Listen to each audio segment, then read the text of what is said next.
In the vast expanse of the Sahara Desert, where the sun scorches the earth and the winds sing hauntingly through the dunes, lay a small village called Al-Hadith. For generations, the villagers had eked out a meager existence, relying on their hardy camels and the sparse vegetation that clung to life in the arid landscape. One day, a young engineer named Layla returned to Al-Hadith after studying abroad. She had been fascinated by the tales of her ancestors and was determined to find a way to bring life to the desert. Layla had studied agricultural engineering and had come across revolutionary techniques for growing crops in harsh environments. She believed she could turn the barren sands of her homeland into a thriving oasis. Layla began her ambitious project by studying the soil and the climate.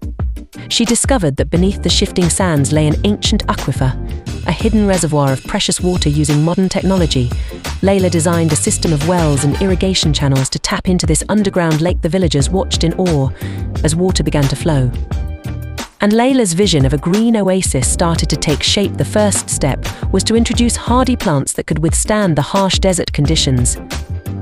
Layla selected drought-resistant crops like millet, sorghum, and barley. She also planted a variety of trees, such as date palms and acacias, which provided shade and helped to stabilize the soil. The villagers were skeptical at first, but as they saw the first green shoots emerging from the sand, their doubts began to fade. Layla's project was not without challenges. The desert was unforgiving, and the winds often threatened to destroy the young plants. However, Layla was relentless. She built windbreaks and used mulch to protect the crops. She also introduced a drip irrigation system, which delivered water directly to the roots of the plants, minimizing waste and ensuring that every drop was used efficiently. The transformation of Al-Hadith was slow but steady. Over the months, the village began to change. The once barren landscape was now dotted with patches of green. The villagers, inspired by Layla's dedication and vision, joined her efforts. They learned new farming techniques, cared for the plants, and worked together to maintain the irrigation system. As the first harvest approached, there was a sense of anticipation in the air. The villagers had never seen such abundance in the desert.